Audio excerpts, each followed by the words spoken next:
नमस्कार। दोपहर समाचार में आपका स्वागत है।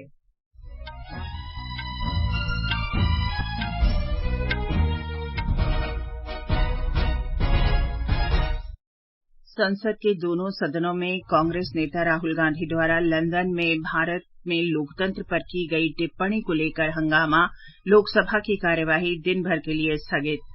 उत्तराखंड सरकार ने राज्य के गठन के लिए आंदोलन करने वालों को राज्य सरकार की नौकरियों में 10% आरक्षण को मंजूरी दी। अमेरिका और उसके सहयोगियों ने हिंद प्रशांत क्षेत्र में चीन की बढ़ती गतिविधियों का सामना करने के लिए ऑस्ट्रेलिया को परमाणु हमले में सक्षम पनडुब्बियां उपलब्ध कराने के समझौते की घोषणा की। चीन 15 मार्च से विदेशी नागरिकों के लिए विभिन्न श्रेणियों में फिर से वीजा जारी करेगा। और मुंबई में महिला प्रीमियर लीग क्रिकेट में आज शाम 7:30 बजे मुंबई इंडियंस का सामना गुजरात जायंट्स से। दोपहर समाचार के साथ मैं चंद्रिका जोशी। संसद के दोनों सदनों में कांग्रेस नेता राहुल गांधी द्वारा लंदन में भारत में लोकतंत्र पर की गई टिप्पणी को लेकर हंगामा हुआ। लोकसभा की कार्यवाही दिन भर के लिए और राज्यसभा 2 बजे तक के लिए स्थगित कर दी गई। आज सवेरे सदन की कार्यवाही शुरू होते ही सत्ता पक्ष के सदस्यों ने राहुल गांधी से माफी की मांग को लेकर नारेबाजी शुरू की। कांग्रेस, डीएमके और अन्य पार्टी सदस्यों ने प्रधानमंत्री मोदी की पहले की कथित टिप्पणियों का हवाला देते हुए इसका विरोध किया। लोकसभा अध्यक्ष ओम बिरला ने हंगामा कर रहे सदस्यों से सदन में व्यवस्था बनाए रखने का आग्रह किया। इस बीच राज्यसभा के सदस्यों ने ऑस्कर पुरस्कार जीतने के लिए फिल्म RRR और द एलिफेंट विस्परर्स की टीमों को बधाई दी। इसके बाद सभापति जगदीप धनखड़ ने अडानी मुद्दे तथा अन्य मामलों में जेपीसी के गठन को लेकर विपक्षी दलों द्वारा पेश किए गए स्थगन नोटिस को अस्वीकार कर दिया। सदन के नेता पीयूष गोयल ने कांग्रेस नेता राहुल गांधी की टिप्पणी का मुद्दा उठाया। उन्होंने कहा कि श्री राहुल गांधी की टिप्पणी संसद का अपमान है और उन्हें माफी मांगनी चाहिए।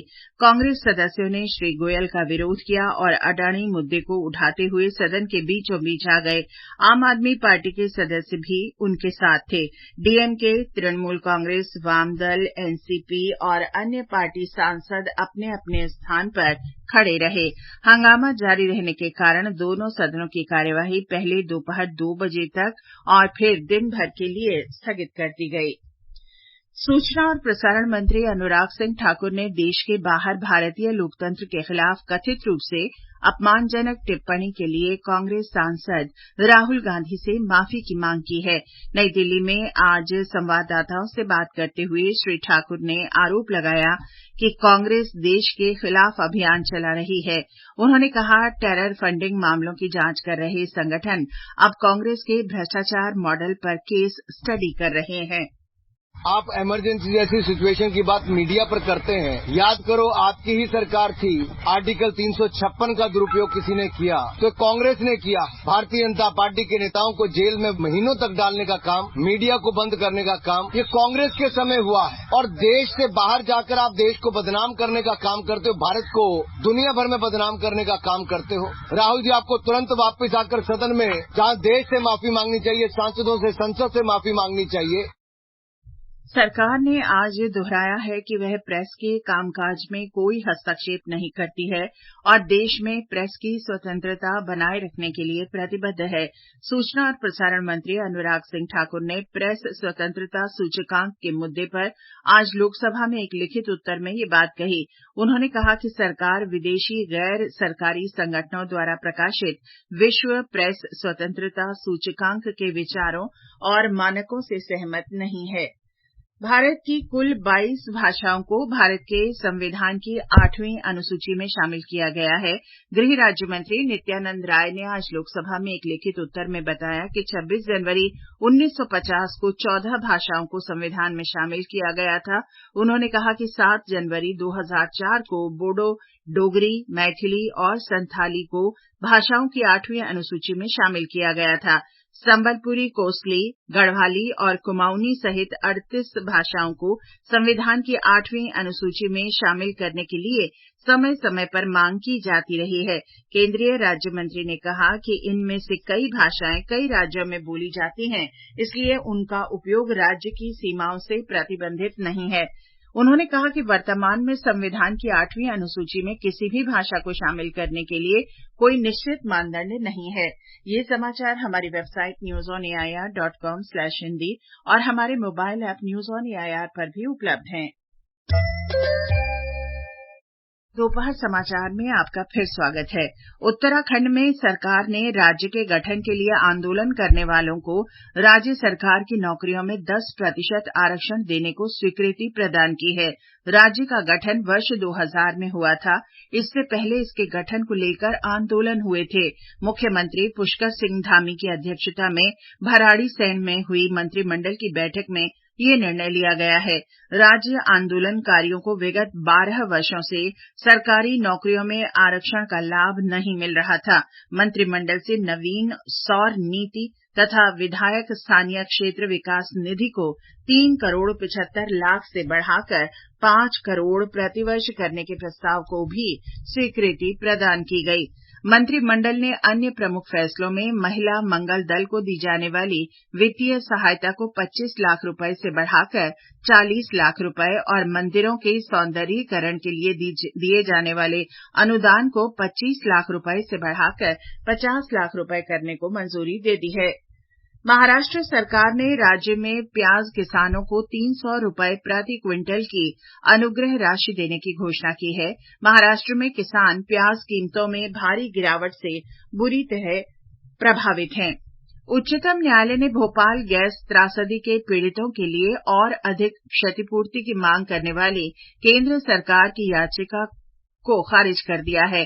केंद्र सरकार ने 1984 की भोपाल गैस त्रासदी के पीड़ितों को अधिक क्षतिपूर्ति देने के लिए यूनियन कार्बाइड कॉरपोरेशन की उत्तराधिकारी फर्मों से अतिरिक्त 7,844 करोड़ रुपए मांगने के लिए याचिका दायर की थी। न्यायालय ने कहा है कि केंद्र सरकार की तरफ से दायर ये याचिका कानून के अंतर्गत चलने योग्य नहीं और तथ्यों में भी कोई दम नहीं है। उच्चतम न्यायालय ने केंद्र सरकार को निर्देश देते हुए कहा कि भोपाल गैस त्रासदी के पीड़ितों के लिए रिजर्व बैंक ऑफ इंडिया के पास रखी 50 करोड़ रुपए की राशि का उपयोग लंबित पड़े दावों को पूरा करने के लिए करे।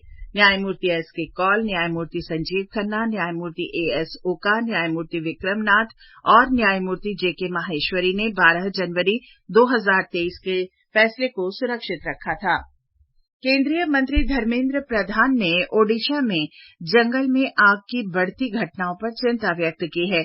केंद्रीय पर्यावरण और वन मंत्री भूपेंद्र यादव को कल लिखे पत्र में श्री प्रधान ने कहा कि राज्य में नवंबर 2022 से अब तक जंगल में 870 से अधिक आग लगने की घटनाएं हुई हैं। उन्होंने कहा कि पिछले 4 महीनों के दौरान 4000 हेक्टेयर जंगल में आग लगी है। श्री प्रधान ने केंद्र से राज्य में जंगल की आग बुझाने में मदद के लिए हस्तक्षेप करने का अनुरोध किया। केंद्र सरकार ने वर्ष 2022 में प्राकृतिक आपदा से प्रभावित 5 राज्यों को राष्ट्रीय आपदा मोचन कोष के तहत 1,800 करोड़ रुपए से अधिक की अतिरिक्त केंद्रीय सहायता की मंजूरी दी है। ये राज्य हैं असम, हिमाचल प्रदेश, कर्नाटक, मेघालय और नागालैंड।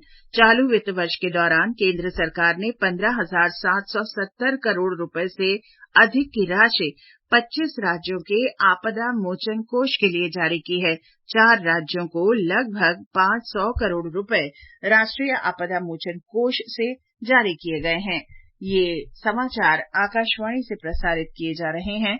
ताजा समाचार जानने के लिए आप हमारे ट्विटर हैंडल @AIRNewsHindi को फॉलो कर सकते हैं। ये आकाशवाणी है। अमेरिका, ऑस्ट्रेलिया और ब्रिटेन ने ऑस्ट्रेलिया को परमाणु हमले में सक्षम पनडुब्बियां उपलब्ध कराने के समझौते की घोषणा की है। ये निर्णय हिंद प्रशांत क्षेत्र में चीन की बढ़ती गतिविधियों का सामना करने की दिशा में एक महत्वपूर्ण कदम है। अमेरिका के राष्ट्रपति जो बाइडेन, ऑस्ट्रेलिया के प्रधानमंत्री एंथनी एल्बनीज और ब्रिटेन के प्रधानमंत्री ऋषि सुनक ने कैलिफोर्निया के सैन डिएगो में स्थित अमेरिकी नौसैनिक अड्डे पर ऑक्स परियोजना समझौते में ये घोषणा की। Honored to be here to welcome Prime Minister Albanese and Prime Minister Sunak. It's my honor to welcome you both to the United States as we take the next critical step advancing the Australia-US-UK partnership AUKUS. Today, we're announcing the steps to carry out our first project under AUKUS, developing Australia's conventionally armed nuclear-powered submarine capacity. इस अवसर पर Australia के प्रधानमंत्री Anthony Albanese ने कहा कि परमाणु संचालित पनडुब्बियों की खरीद और स्वदेशी युद्धपोतों का निर्माण उनके देश के इतिहास में रक्षा क्षेत्र के लिए हुआ अब तक का सबसे बड़ा निवेश है। श्री एल्बनीज ने कहा कि समझौते के अनुसार ऑस्ट्रेलिया अमेरिका में बनी 5 परमाणु संचालित पनडुब्बियों की खरीद करेगा और बाद में एक महत्वाकांक्षी योजना के हिस्से के रूप में ब्रिटिश और अमेरिकी प्रौद्योगिकी के साथ एक नया मॉडल बनाने पर काम करेगा। चीन 15 मार्च से विदेशी नागरिकों के लिए विभिन्न श्रेणियों में फिर से वीजा जारी करेगा। चीन के सरकारी टीवी चैनल ने विदेश मंत्रालय के दूतावास मामलों के विभाग के हवाले से आज ये खबर दी है। ये घोषणा राष्ट्रपति शी जिनपिंग और प्रधानमंत्री ली कीयांग के नेतृत्व में नए कार्यकाल की शुरुआत के बाद हुई है।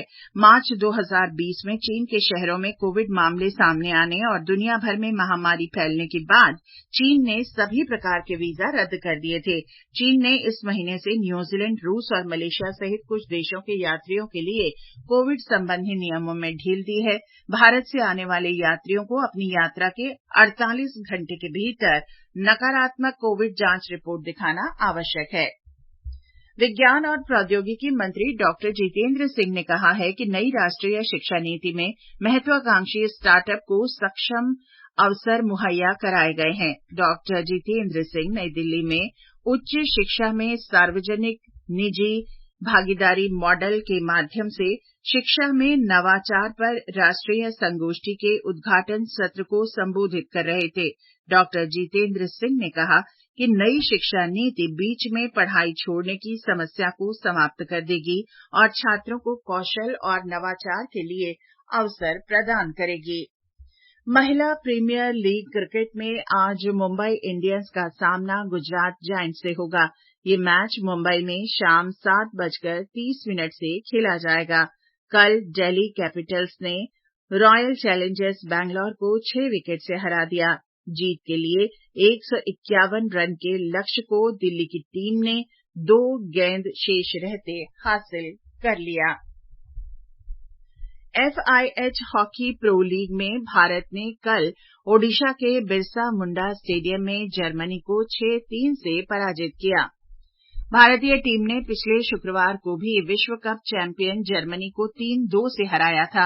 भारत की इस सफलता को 1936 के ओलंपिक खेलों में जर्मनी पर रिकॉर्ड 8-1 से हुई जीत के बाद दूसरी सबसे बड़ी उपलब्धि है। इसके साथ ही भारत के 17 अंक हो गए हैं और अब वो प्री लीग अंक तालिका में शीर्ष स्थान पर पहुंच गया है। लीग मुकाबले में जर्मनी की टीम आज शाम ऑस्ट्रेलिया के साथ खेलेगी। इससे पहले जर्मनी ने प्रो लीग में ऑस्ट्रेलिया को 1-0 से हराया था। नई दिल्ली के तालकटोरा इंडोर स्टेडियम में 3 दिवसीय योग महोत्सव मनाया जा रहा है। महोत्सव का आज दूसरा दिन है। आयुष मंत्री सर्बानंद सोनोवाल ने कल इस कार्यक्रम का उद्घाटन किया था। श्री सोनोवाल ने कामकाजी पेशेवरों के लिए अपनी व्यस्त जीवन शैली में योग को शामिल करने के लिए वाई ब्रेक नाम से योग पर 1 मिनट का वीडियो भी जारी किया। और अंत में मुख्य समाचार एक बार फिर। संसद के दोनों सदनों में कांग्रेस नेता राहुल गांधी द्वारा लंदन में भारत में लोकतंत्र पर की गई टिप्पणी को लेकर हंगामा, दोनों सदनों की कार्यवाही दिन भर के लिए स्थगित। उत्तराखंड सरकार ने राज्य के गठन के लिए आंदोलन करने वालों को राज्य सरकार की नौकरियों में 10% आरक्षण को मंजूरी दी। अमेरिका और उसके सहयोगियों ने हिंद प्रशांत क्षेत्र में चीन की बढ़ती गतिविधियों का सामना करने के लिए ऑस्ट्रेलिया को परमाणु हमले में सक्षम पनडुब्बियां उपलब्ध कराने के समझौते की घोषणा की। चीन 15 मार्च से विदेशी नागरिकों के लिए विभिन्न श्रेणियों में फिर से वीजा जारी करेगा। और मुंबई में महिला प्रीमियर लीग क्रिकेट में आज शाम 7:30 बजे मुंबई इंडियंस का सामना गुजरात जायंट्स से होगा। इसके साथ ही दोपहर समाचार का ये अंक समाप्त हुआ। नमस्कार।